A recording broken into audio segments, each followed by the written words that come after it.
Menjadi seorang pesepak bola dituntut harus kuat baik secara fisik maupun mental. Untuk urusan fisik tentu saja menjadi yang utama, sebab pesepak bola dengan fisik yang kuat akan membantunya dalam hal performa di atas lapangan. Tapi bukan berarti kesehatan mental harus dikesampingkan, faktor ini rupanya juga sama pentingnya di dalam dunia sepak bola. Memang sih masalah kesehatan mental sangat jarang disinggung ketika membahas soal sepak bola, tim, pemain, pelatih, ataupun supporter. Tapi ini bisa jadi masalah serius jika dianggap sepele begitu saja. Jangan lupa tekan tombol subscribe dan lonceng untuk mendapatkan notifikasi dari Epic Football. Masalah mental timbul nggak melulu disebabkan oleh apa yang terjadi di atas lapangan. Jika berbicara mental dalam sepak bola, bahasanya pasti mengerucut pada mental bermain seperti bermain di tempat baru, di bawah tekanan supporter lawan ataupun supporter sendiri, hingga mental berjuang pada pertandingan-pertandingan penting. Namun, kesehatan mental pemain sepak bola juga acap kali disebabkan dari faktor luar lapangan. Beberapa waktu lalu, gelandang asal Islandia yang bermain untuk klub Jerman Darmstadt 98, Viktor Palsson mengaku dalam sebuah wawancara bahwa permainannya hancur berantakan usai kematian ibunya. Hati dia benar-benar hancur dan merasakan kesedihan sepanjang waktu karena kabar duka tersebut. Ia bahkan sampai tak bisa menahan tangis di depan putranya yang masih berusia 3 tahun. Palsson bahkan mengungkapkan kalau bobot badannya turun sebanyak 8 kg yang kemudian membuat fisiknya tak sebugar biasanya. Tak ada yang mengerti soal masalah kesehatan mental Palsson sebelum akhirnya ia mengungkapkan sendiri.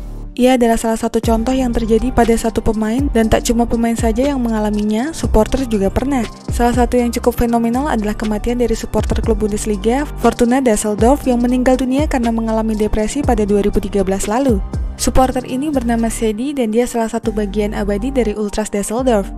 Kematian Sedi adalah sebuah tragedi, tapi ada hal menarik yang sangat layak mendapat apresiasi dari apa yang dilakukan oleh Ultras Düsseldorf untuk membantu masalah kesehatan mental setelah menimpa salah satu anggotanya ini. Pionir gerakan peduli kesehatan mental di Düsseldorf. Sedi menyerah dari perjuangannya melawan depresi dan meninggal dunia pada 2013. Saat ia meninggal, usia supporter Düsseldorf ini masih sangat muda, yakni baru 21 tahun. Kepergian Sedi membawa luka mendalam bagi Ultras Düsseldorf. Mereka menuliskan 2 baris kalimat pesan terakhir untuk rekan mereka di dalam website dengan akhir kalimat yang cukup menyentuh. You are forever in our hearts, Ultras never die. Setelah kematian Sedi, Fortuna Düsseldorf menjalani pertandingan kandang menjamu SPV Gifort. Düsseldorf memenangkan pertandingan tersebut, tapi tidak ada selebrasi apapun baik dari pemain maupun supporter untuk merayakannya. Spanduk berukuran cukup besar bertuliskan drip Sedi membentang di tribun tempat para Ultras Düsseldorf berdiri, menandakan penghormatan setinggi-tingginya untuk sang supporter.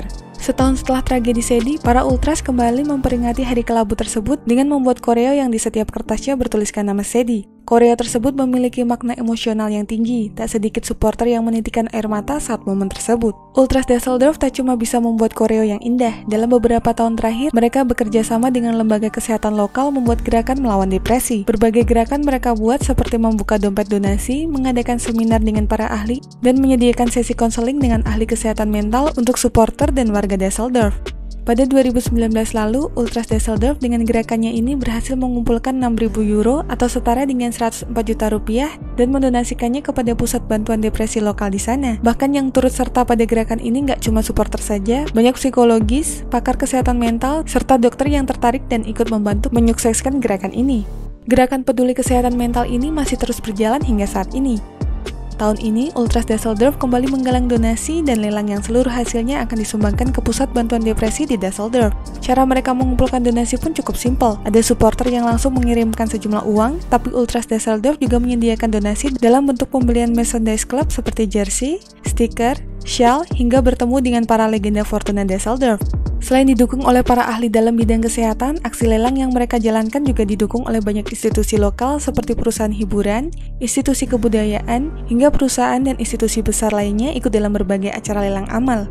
Ultras Düsseldorf bukan satu-satunya supporter yang sadar dan bergerak melawan depresi dan penyakit mental lain. Kabarnya supporter klub Jerman lainnya seperti St. Pauli juga memiliki aksi serupa. Sudahkah sepak bola peduli akan kesehatan mental? Kalau berbicara soal penanganan cedera pemain, teknologi yang dipakai oleh klub-klub sepak bola Eropa mungkin tidak perlu diragukan lagi. Mereka memiliki fisioterapis dan dokter-dokter ahli lain sehingga membuat cedera pemain dapat dideteksi dan ditangani dengan tepat. Tapi kalau untuk masalah kesehatan mental, sejauh ini pemain masih harus yang aktif untuk menjaga kesehatan mentalnya sendiri. Seperti yang dilakukan oleh Viktor Palsson, ia memulihkan kegalauannya seorang diri. Bahkan Palsson harus membuat pengakuan di sebuah wawancara, bukan melalui konseling yang disediakan oleh klub. Masalahnya tidak semua pemain bisa seterbuka Palsson. Kebanyakan orang akan menyembunyikan kesedihan untuk diri mereka sendiri. Sejauh belum ada gerakan dari klub yang belum menyediakan psikologi atau ahli kesehatan mental lainnya di klub, pelatih merupakan orang pertama yang wajib mengemban tanggung jawab tersebut. Dilansir di DW, psikolog olahraga Dr. Thorsten Lieber menyebutkan ada beberapa pelatih yang bisa menangani kasus ini dengan baik. Mereka mampu melindungi dan mengeluarkan pemain dari krisis kesehatan mental. Tapi ini tentu saja balik lagi kepada pelatihnya. Kalau pelatih menganggap itu penting, maka akan diselesaikan dengan baik pula. Nah, baru-baru ini Premier League membuat persyaratan bahwa semua klub harus bertanggung jawab untuk kesehatan mental. Salah satu yang harus dilakukan adalah pemain wajib menerima pendidikan kesehatan mental yang disediakan oleh klub. Keputusan ini dibuat juga karena setahun belakangan mental para pemain disebut lebih gampang goyah.